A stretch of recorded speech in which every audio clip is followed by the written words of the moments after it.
Hey guys, in case you missed last week's episode, here's a recap of what you missed. Last time, the unsung heroes of the body shop began the restoration on one of the most requested renovations ever, a 1971 Dodge Demon. This time, Mark and Doug fire up the engine for the Turbine Bronze 1968 Charger, while Dave preps the Firewall for its drivetrain installation. Let me get the old eyeball on here. They're coming to get you, Barbara.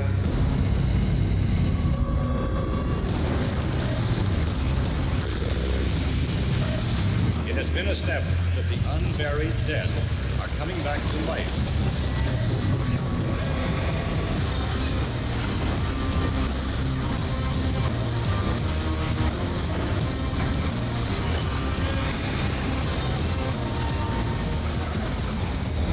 Because of the obvious threat, this station will remain on the air day and night. Woo! L parking brake. So a lot going on right now, of course, like there always is at Graveyard Cars. Lots of cars, lots of parts, lots of pieces. Probably 24 projects right in the middle of all of them, so we're gonna hit as much as we can this week. One of the things I've got Dave doing is some of the under dash plumbing in preparation for the dash assembly on our 1968 Charger. One of the first things he's putting in is the parking brake assembly. That goes on the left-hand kick panel or A-pillar area. What's cool about this little 68 Charger, it's an MM1 car, or just M would be the paint code if you actually look in the book, and that stands for Turbine Bronze Metallic. It's beautiful. And frankly, we don't have another one of those cars in that color here, in anything. No 68, no anything that's MM1 except for that car right there. So that is, and that's the first one Will's ever painted as well. All right, right now Dave is installing the emergency brake or park brake system in our 1968 Dodge Charger. I don't want to stop him and make him show all this stuff in real time over there. So what we've done is simulated the exact same parking brake system over here so you can see how it works when it's actually in the car. To help me, I have my trusted understudy cousin Dougie. Yeah. Yeah. He's gonna help me show you how this works. So let's take a look at the actual mechanism itself. That's what Dave's putting in right now. So if this unit were actually mounted in your car right now, all you would see is from here down. That's what would show from underneath the dash, is this lever, which is why it's painted black, by the way. You would sit down in your car, your big, beautiful Dodge Charger, you'd stomp this pedal down, and that would engage the parking brake system. So let's talk about what all is moving when I do that. We'll reset it. Number one, you'll listen as I go through that cycle. And it gets harder and harder. That's because it's bringing the tension of the shoes out, which we'll show you in a minute how that works. Once you have that pedal down where it's got a lot of tension against it, that car's not going anywhere. You can put it in neutral and you're not gonna move that car if everything's working like it's supposed to. When you wanna take off, this is your brake release. You just pull it. That releases the pedal, it comes back up, you're taking off. So that's the pedal that you see. And the only other function that you have right here is this little tab, this little bullet. It goes onto a tab that is designed to ground, okay? This normally has a wire that goes up underneath the dash and a light will pop on. That light will say parking or brake.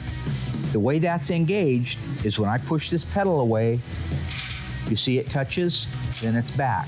Every time that pedal's down, the light's on. Every time the pedal's up, the light goes out. And so what we're doing here is we're transferring the energy from this lever back to our back brake shoes, and we're doing it with this cable right here. In this particular case, I've got this set up like an A body.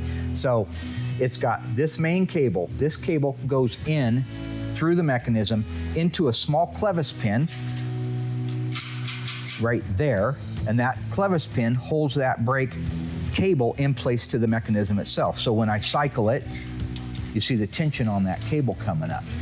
Okay, so this right here is the right-hand rear parking brake cable. This is the left hand. If these were in the car, they would actually be located in a little bit different spot, but I put them here just so you could see how it works. This rod is an adjustable rod that goes onto this coupler right here. The other end of that cable, as you watch it, would go underneath the car and up into the driver's compartment. That's what Dougie is. Say hi, Dougie, you're the driver's compartment. Hello. Boy. Anyway, what's going to happen is he's going to cycle that emergency brake or parking brake pedal. And when he does, these are going to expand out and go back, expand out and go back. So Doug, go ahead and cycle through it. A little more so we can see the action. So what you see is those things going in and out like that. These right here are going to press against a brake drum. So let me show you how that thing works. This would be the brake drum. This shoe right here would be pressing against this section of the drum right here. This shoe would press against here. Okay? So with that, I put our brake drum back on. So what I do here is you see that I'm moving it back and forth. As I move it back and forth, it shows. What? It shows that it's free like that, okay? Now, when I tell Dougie that I do want him to go ahead and press it down, which is different than right there when I was just. Can you let off? Sorry. It's okay.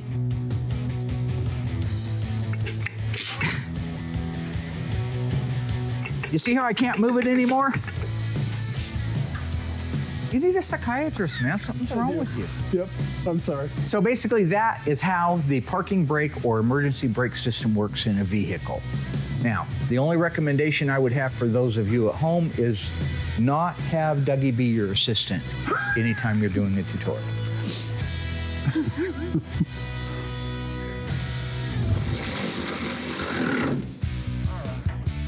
Right there, so parking brake in. So I'm going to get on out of here. Okay, all right, let's get out of here. With some of the components able to go into the 68 Charger now, I want to move forward. We've got the engine and the transmission done. They've been on a jig now for a little bit. We want to move them outside. We've got a brand new engine run stand, which actually really isn't an engine run stand, but an engine run assembly that's going to work with our stand. So I'm excited to get going on that. We should be able to fire it up, go through all the fluid levels, get that system ready to go into the car. Okay, have you primed the carburetor yet? No, sir. Okay, why don't we put some fuel in the carburetor before we start cranking it over. Doug and I are out getting ready to fire up the 1968 440 Magnum. This is the numbers matching engine for our 68 Charger RT, the MM1 turbine bronze metallic, I believe. White Bumblebee. Yeah. I haven't put Bumblebee on yet, but I will, and it'll be beautiful. This is the original numbers transmission, numbers engine. We're gonna fire it up on our new Easy Run stand. I'll show you a little bit about that as we get started. But right now, we're gonna get the engine running. What do you think? Will it run? You're a gambling man. Will she fire right off? It's what we do every day.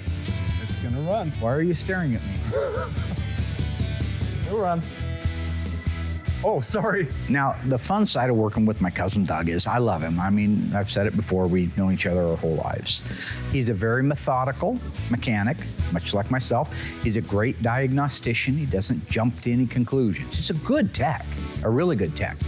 But I always am a bit bewildered by some of his behavior. That's what I mean by, I think maybe there's like a delayed reaction, right? Maybe like if it comes out of my mouth and it hits his ears, and most people would take like a nanosecond, I think he takes like a nanominute. So he kind of looks at you confused. And that always throws me off because I don't know if he's looking at me confused because he disagrees with what I said, or if he just doesn't understand what I said. But at the end of the day, while I do love giving him crap, and I do think he's, by the way, from another planet, I did figure that out.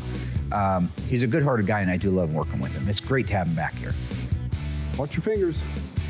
I put a lot. This ain't no 318. This is a 440 Magnum. Yeah, I usually dump a couple gallons in there. Nitro? Okay. That's what that is. We got fuel in there. Let's turn our ignition on there, Cousin Doug. Contact? So we have, yep. So we got our ignition in the on Yes. position. We Look got at that. gauges, good. Uh-huh. I want you to turn your coil power on. We don't need the fuel pump because we're using the original mechanical fuel pump. So what's cool about this system that we had built, we can roll it right up to one of our engines on our engine stand and pretend it's in the car. We can top off every fluid level. If it runs and works good out here, and with no leaks, no problems, it'll do the same thing in the car.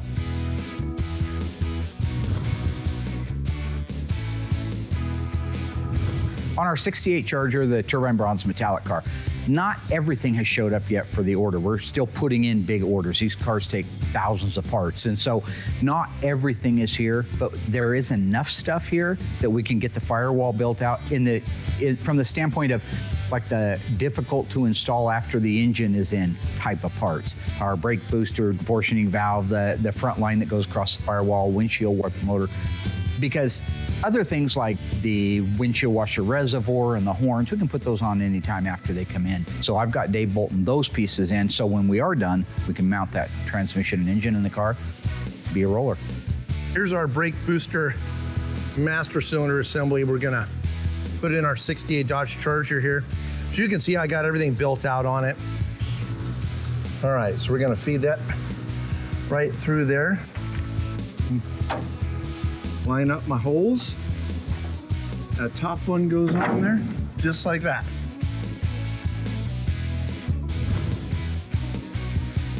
So Cousin Dougie and I right now are doing the final plumb out on this new run stand that we're connecting to our existing engine stand. A lot of little connections. You've got your cooling lines, right? You got upper and lower radiator hose. You have to make sure that your fluids are topped off with this unit. We're able to do that, making sure all those things are ready. So just like final stuff, just like you would if you were putting it in a car, we're making those connections so that we can start it up, hopefully start it up, get it broke in, get that cam broke in, get the paint burned off of it, and it'll really be ready to go into the car. And we'll know 100% that we're not gonna have problems. So we have coil, we have that. Let's start by just hitting the starter button and seeing what explodes. Go. Stand back. I'm back. That's the craziest thing I've ever heard in my life. Stay tuned. Dave educates us on the Bengal Chargers. Mark opens the Dave Weiss books to teach us about date-coded K-members. And the Ghouls install an original front clip in pristine condition to a 1969 Plymouth Cuda.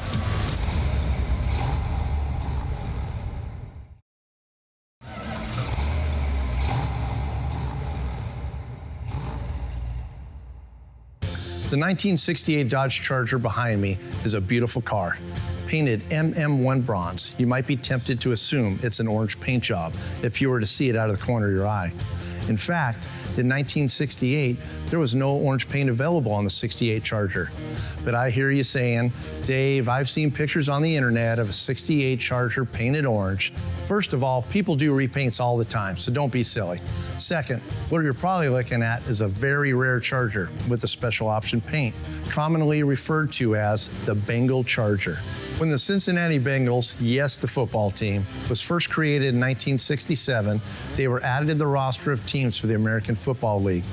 Local Dodge dealer Tom Neer was a devoted fan of the AFL and was excited to have an expansion in his hometown, so he ordered some Dodge Chargers for his dealership to commemorate the new team. Tom didn't want just any old Charger though.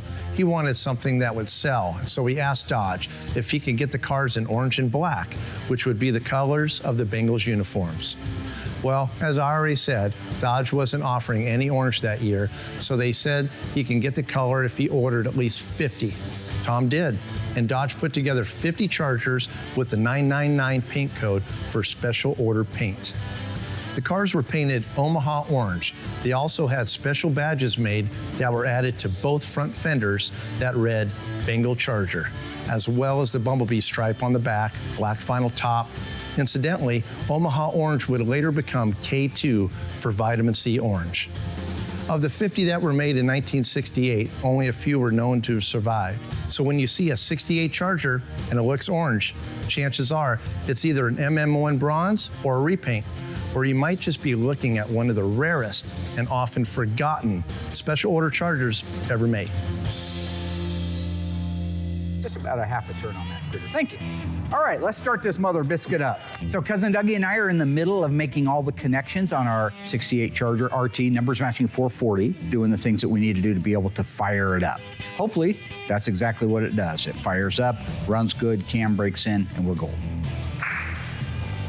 Crank her up.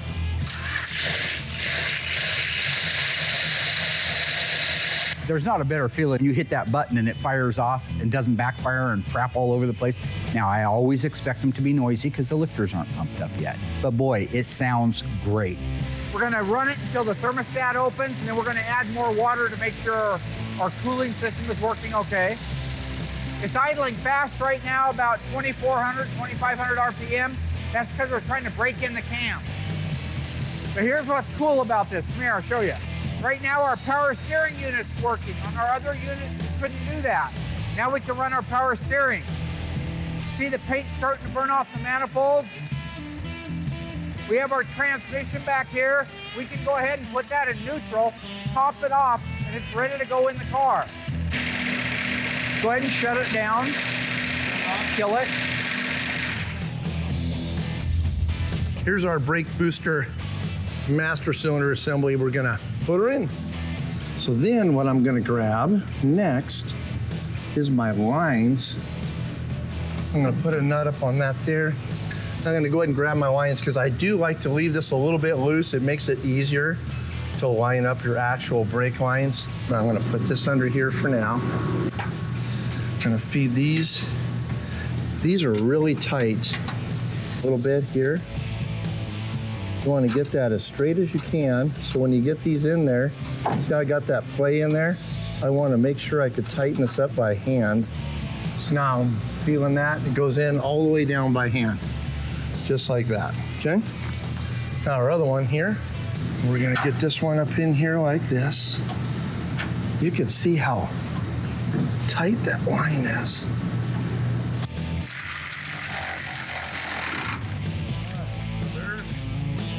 Just want to make sure nothing's rubbing together, and I'm going to move this spring up just to give that line a little more protection. That's what those springs are for, is something rubs on it. Doesn't rub through your actual brake line and cause a leak. So anywhere there's a bend, it's going to be on there, or anything, something crosses the other one, it's going to be on there. So there's that. So now I'll grab my wiper motor. My wiper motor will go right there. So let's grab that dude. Okay, so right now I'm just gonna have Doug check the water, go get a rag in case it pukes on you. That's what happened to Royal. Did you ever see that? I said, don't take that off of there. I'm Royal Yoakum. I change locks for the school district.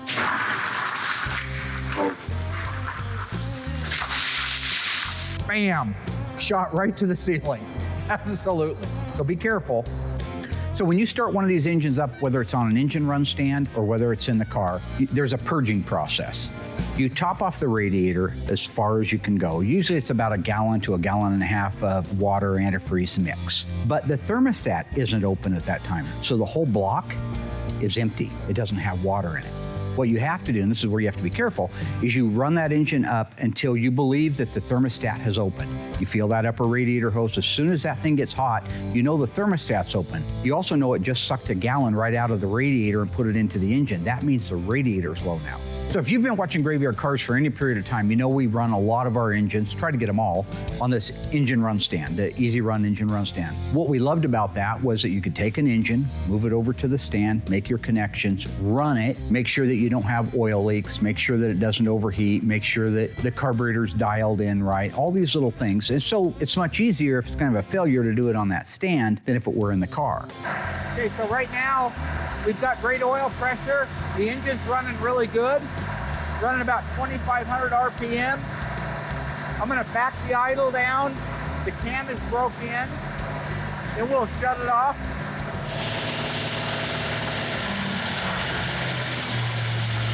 That's a good idle right there for right now. It's a little high, but that's okay. If all goes well now, we don't have any problems from here. Everything seems to be fine on the drivetrain. We'll get it moved over. Dave should be ready for us, and we can start putting that together. Good job, we're safe. All right. Kill the mill. We call it kill the mill. You gotta have cool terms when you're talking about engines, right? 3-speed wiper motor, beautifully restored. Look at that. I mean, yeah, it's just beautiful. It's got a different style of case on it. We're gonna throw this baby in there, undo my wiring. There's my wiring harness, and that'll go into that bulkhead. Sliding it on there, you always wanna make sure you got your gasket on there. If you don't have this foam gasket on right here, when water goes in there, it's gonna go right into your floorboard. So make sure you put a new gasket on there. And then make sure you got these little sleeves in here too. That keeps that rubber from crushing. You need that little bushing in there. Most of the time when you pull your wiper motor off, all those little bushings fall on the ground and you lose them. So, and as I tighten these down, it'll strip off the paint, just like it did back in the day. If you have a 1970 Dodge Challenger with option code C62, it means you have an adjustable driver's front seat. Besides forward and backwards, what other ways does a seat move? Does it move up and down? Does it tilt forward, tilt backwards, or does it do all of the above? Check out the answer after the break.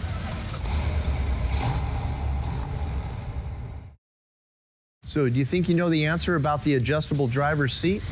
If you answered all the above, you're correct.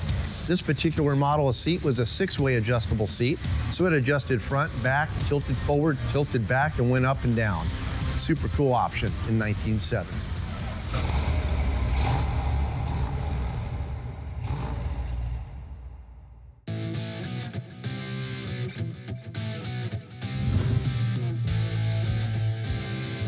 On our 1969 Cuda, now remember this was our 383 4-speed A57 car from, I think, last season we introduced it. Blue on blue car, very rare, they made 23 of them. We're up to a point where we're ready to install the used front clip. So I'm gonna take a few minutes, I wanna talk about what that means, why we decided to do a used clip, and some of the steps that have to happen in order to get that done. The clip behind me right now is the one that's going on the car. They've already took some time the other day and cleaned all the old parts, what they call the cut and trim. Get everything off of it that's garbage, it's not gonna be reused, is off of there.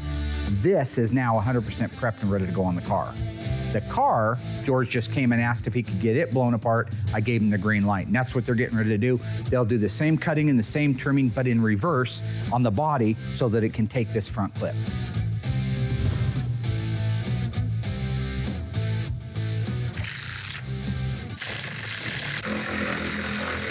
Kind of looking at that gasket, make sure it's fresh.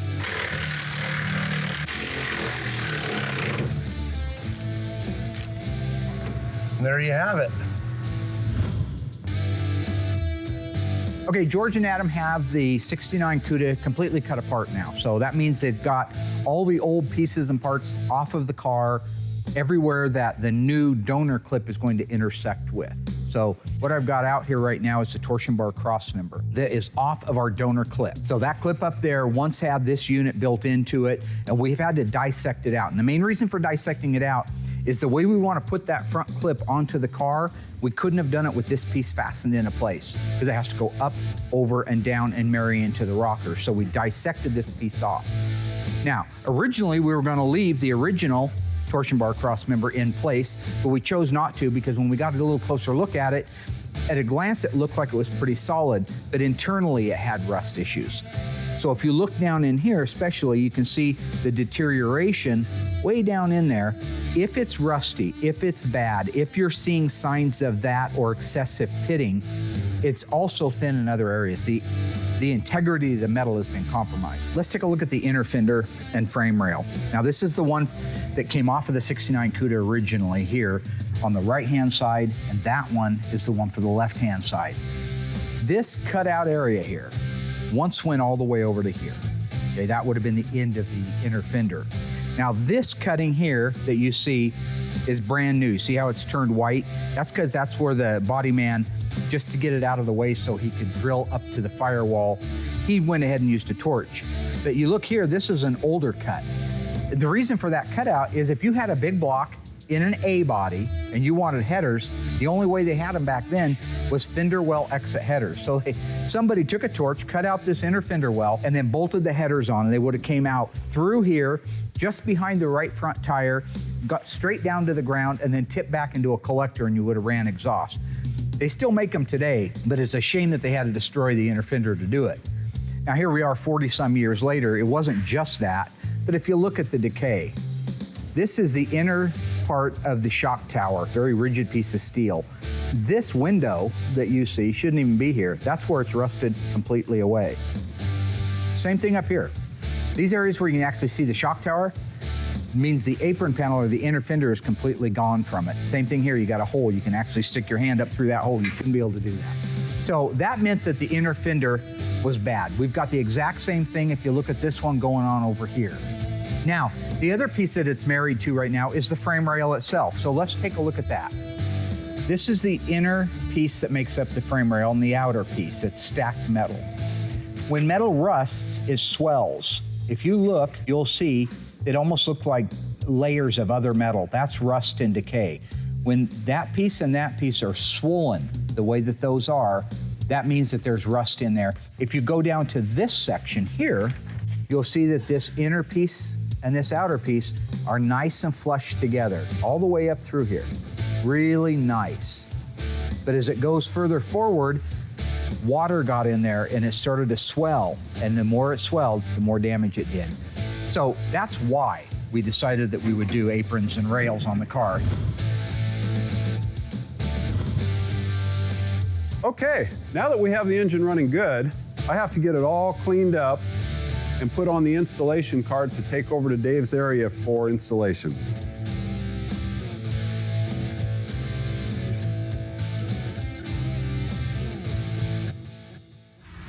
Stay tuned. Mark resumes the walkthrough of the front clip donation for the 1969 Plymouth Cuda.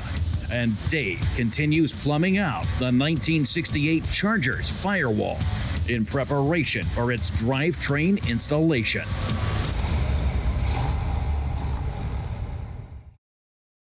This again is our inner fender. This is our frame rail that we were just pointing to back here on the car. These are other pieces that make up part of that front inner structure area. Most of these pieces you can get from AMD. You could buy them one at a time and you could put them in the car one at a time. The owner of the car is a Mopar aficionado. He wanted us to make every effort to use original Mopar parts on the car that we could do. So the car is one of 23 383 4-speed 69 Cuda. It's a very rare car. It's a valuable car. He provided us with this front clip. He had found one that had the exact same radiator opening, the exact same measurements, the exact same parts as what was on his car, except beautiful, not rusty. The big hole that we had on our other panel from the fender well exit header, obviously that's gone. You look at our metals, the frame rail metals, there's no swelling in between them. There's no damage from rust. The other advantage to putting a unit on like this is all your original spot welds that we work so hard to duplicate. We don't have to work hard at it because they're already there. So what we're doing is we're gonna put a front clip inner structure on that car so that it's undetectable as to whether or not it had a clip put on it. That's our goal.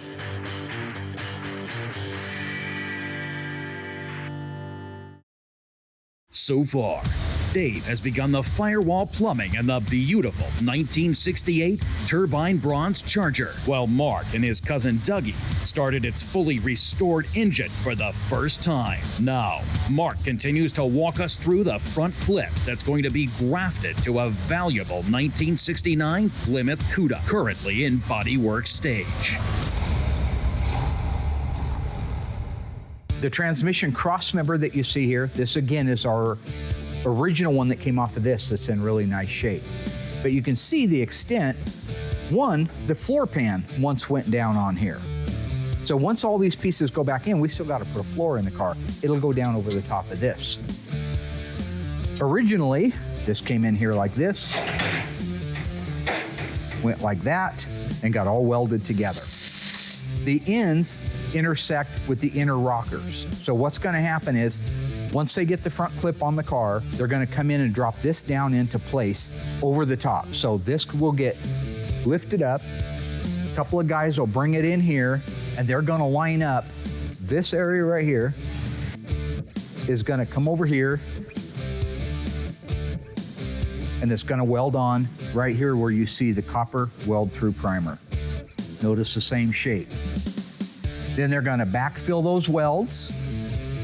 They're going to tie it in at the floor, tie it into the torsion bar cross member. That's not only the thinking behind why we chose a used clip, but some of the steps that it takes to be able to install that.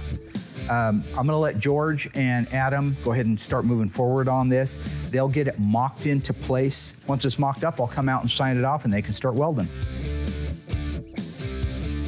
So in the case of our used clip or our cowl cut nose, everything is in and where it's supposed to be and made it up like it's supposed to. It's really nice when it's available. One of the hardest things in the world is going out right now and saying, hey, I want that same clip you just put on that 69 Barracuda. I'd like to find one for my 70. Yeah, good luck. 69 Barracuda granny car with a really nice little clip on it's going to be a lot easier to find than one that would have went in the 70 Cuda. So that's why AMD is around. I just got done putting some components in our 68 Dodge Charger's Firewall. I didn't have all the components I normally would put on the car, but I had enough to actually get by so we can put the engine, drivetrain, and front suspension in. Push that clip in a little bit more to hold that brake line in there. Same with that one. Same with that one. So having those in, along with the brake booster, master cylinder, proportioning valves, and those side, brake lines going down the frame rail makes it a lot easier. So I have enough components in there, so we're ready to get this engine suspension put in. So there we go. That's all she wrote. True or false? In 1970, the Dodge Challenger TA was the only model available with the unique fiberglass hood with a snorkel-style scoop. Think you know the answer? Check it out after the break. Think you know the answer? The answer is false. In 1970, some Hemi Dodge Challengers actually had that TA-style hood due to a shortage of shaker-style hoods that would have came standard on a 1970 Dodge Hemi Challenger. So now you know.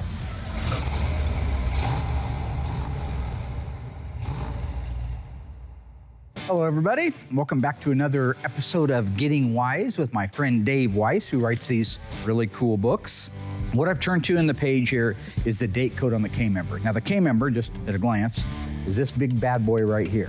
This is the subframe or K-member that the engine and all the suspension bolts to. What a lot of people don't realize is there's a date code on there. Now, this is a regular wedge K-member, so it's like 383, 440 type K-member. You see this little square box here, it's got a 3449 and a 1 over here. This code means it's the 344th day of 1969, and it was built on the first shift. This particular car was scheduled to be built October 9th, 1969, which is the 282nd day of that year.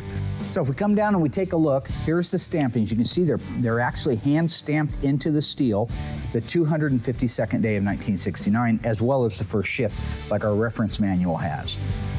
We know the car was built on the 282nd day of 1969, so this is 30 days ahead. This thing was built a month before the car. That's a perfect date code for that. Okay, so the next thing we want to take a look at here that I've got marked is in our electrical appearance section, talking about the 426 Hemi spark plug wires. The wires that I have on here are replicas of the originals. They have the right date code on them, but there are subtle differences between the reproductions, which are very, very nice, and the original ones. If we look here, it says original 426 Hemi spark plug wires have a distinct mold parting line on top of the boot on the valve cover. In addition, the entire boot on the spark plug is very sharp in many details. The aftermarket boots have a softer details around the boot. Let's talk about this division line, this parting line. If we look right here, you can see they're highlighting and blown it up over here, this sharp ridge where these two are joined together. Here's an example on the aftermarket version. There is still a seam or a line there, but it's very soft. If we look at ours, we'll see what they're talking about. This is a very soft little edge right here compared to that rigid one they talked about in the book itself. So again, if you're at a car show and you're judging something for OE 100%, these spark plug wires might not make that call. But to buy a set of NOS spark plug wires, you could spend, I would imagine, thousands of dollars on that. So these work just fine in that situation. So there you have it. That is called Getting Wise with our friend Dave Weiss at mmcdetroit.com. How I roll.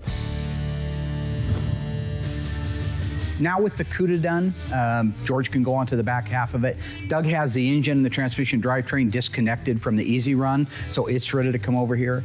I want to work with Doug one-on-one, so I'm just gonna grab him. We haven't worked together, just putting an engine and transmission in probably in 35 years, so I thought that might be kind of fun. Are you ready? I'm ready. Let's do it. All right, so we're gonna install the rear end first. Doug, I think the car will need to come down. So these 4 studs right here go through these 4 holes right here in the leaf spring hanger, the reinforcement, all the way in, and then they get bolted down. At that point, we raise the back up, hang the shackles into place where they're supposed to go, and then we can let it down, connect the shocks and the rest of the lines. Got it. Okay.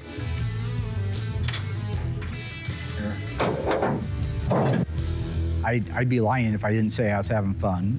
You know, we did so much of this together as kids that now that we're grown up, it's pretty much just 1, 2, 3. It's actually kind of fun working with somebody that, in a way, thinks of the next step ahead just like you do. So it's just almost like you're putting one foot in front of the other and just walking.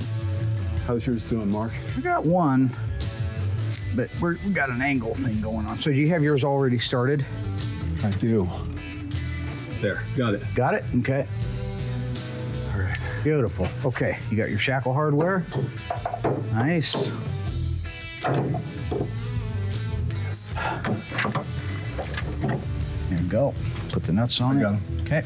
So right now we have the front Keps nuts in place at the very front of the leaf spring hanger, and then we have the shackle bolts started. Is that true? Yes. So I'm safe to raise it up so we can work on it?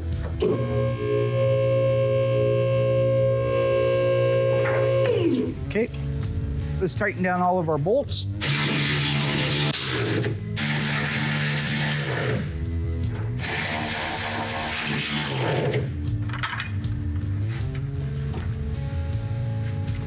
Go ahead and let me know when you're up far enough for that to go on. There it is. Okay. Okay, so right now we've got the rear end is in place. We have the shackles, the leaf spring hangers, the shocks, all the basic things. So we can move to the front. Let's get the front end installed, all the K-member suspension. Then we'll go get all the necessary tools so we can put the clips, the retainers, the emergency brake cables on and all that. So right now we just want to get the main big bulk parts in. So let's move to the front. With the rear axle assembly in place, all that weight, that gives us the counterbalance that we needed to make sure that that car couldn't tip forward. So with that, we're gonna move forward, lower the car down, start lining it up with the K-member and see if we can marry those together. So Doug and I got the rear end installed in the Charger. We're getting ready to move the front suspension, K-member, engine, transmission in now. Once we do that, we'll bolt the main things in, the transmission cross member, K-member bolts. Then we can raise the car back up, round up all the necessary tools to go back to the rear end and hook up all of the cables, all the brake lines, all the things that need to be done, that finished stuff. We'll do the same at the front. When that happens, I can put a bumblebee on the back. Nice. Can you do, look, A squeaky guy? no, it's not squinky. What the hell is that? Oh. Can we just put the engine in now? Yeah, It's got to ruin everything with some weird Glenwood thing. We're trained professionals here. Watch your head. I am. In 1968, these engines were turquoise, all right? In 69, the HP engines, they went to the Hemi Orange, the street Hemi Orange that you mostly see us work on around here. But have no illusion, this is an actual turquoise engine. It's correct Chrysler color, but sometimes people say, well, it's blue. And there's no mistaking corporate blue with this turquoise. I happen to like the turquoise look. I think it's a unique, I think it's a richer look. I think that the Hemi Orange is a bit racier, but I think kind of fitting a car like a 68 Charger, I like the color of the engine. How are we looking? Looking good? Easy. Needs to go back about 2 inches towards the rear, but side to side is pretty good. Okay, so just straight back a little bit. Straight Okay. Okay, real slow, we go down here. And good? Yeah, It's a little easier than the old tree out back, huh? a little bit. The whole thing was, when you're talking about pulling engines out when we were kids, you didn't have all this stuff. I mean, and I've got pictures of guys that send them in all the times when I talk about that. They'll send in pictures of them standing there in their stupid AC/DC t-shirt or Led Zeppelin t-shirt and crazy hair down to here. They're 16, 18 years old, lifting an engine and transmission out by an old tree in the backyard. Okay, it feels pretty good so far.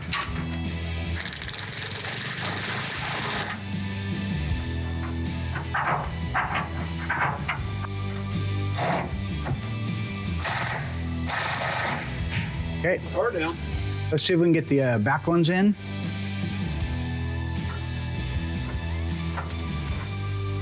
Beautiful. You love it when that happens. Yes. It doesn't happen all the time. That's great. Yep. Beautiful. Okay. Lucky.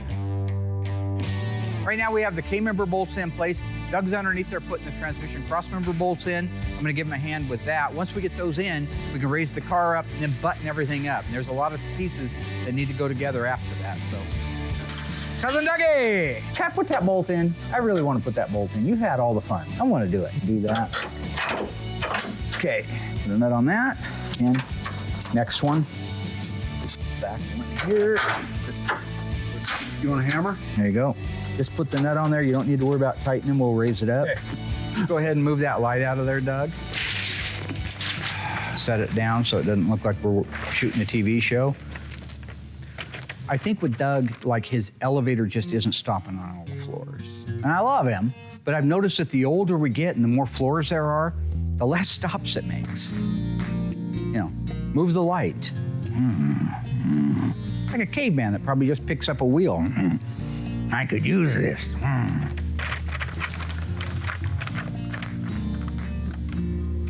Put it somewhere. What? Go set it down over there, it'll be fine. Sure. Right there's great, yeah. Okay. Now it won't kick it. Okay. So we can now tighten up our K-member bolts and then our transmission cross-member bolts.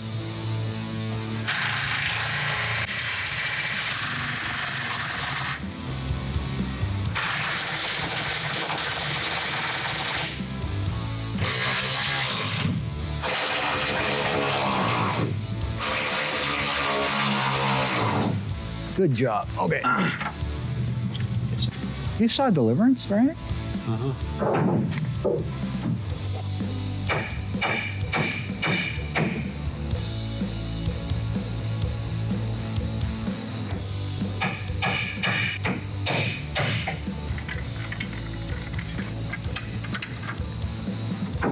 Oh, look at that. Okay, and the nut and a lot of fun working with Doug, good memories. Everything went fine. The engine, the transmission, the rear end, everything went into place. Doug did a nice job of making sure everything was ready. That's kind of when I was in that area over there. I would think out every single component and get as much on that stand as possible. And he did the same thing. So yeah, when you're at the end, you raise the car up and here you got this beautiful engine, transmission, the rear end, things are fastened together with the right fasteners. They fit the way they're supposed to fit. It's just really nice. And it was a lot of fun to be able to work with him. Okay, I'm letting this down. We're moving to the other side. Is that okay with you? Yeah. Okay. Dougie and I have 8 weeks into putting this K-member in, so that's good. All right. You want me to run it this time? Yeah. Okay, all right. Here we go.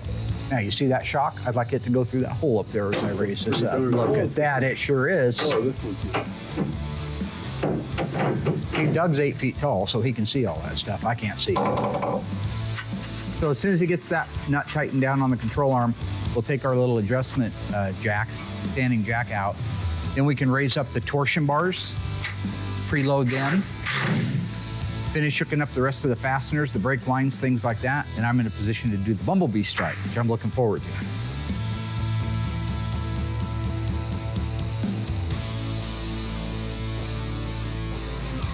So all in all, we had a great week. A lot of stuff got done. This is just the stuff we have time to show. I mean, just like if you take that emergency brake tutorial, that takes time to set that up and to show that. So, I mean, it'd have to be a 10-hour show to be able to show what we do in the course of a day. And even at that, it'd be the Reader's Digest version. But you got to see that. A lot of fun. Things are going good at Graveyard Carz. See you guys next week. Sorry I have to do the wrap-up all by myself. It's not my fault. The director actually made the mistake and forgot we had to do wrap-up, so. Okay. No, I was talking about totally somebody else, not you.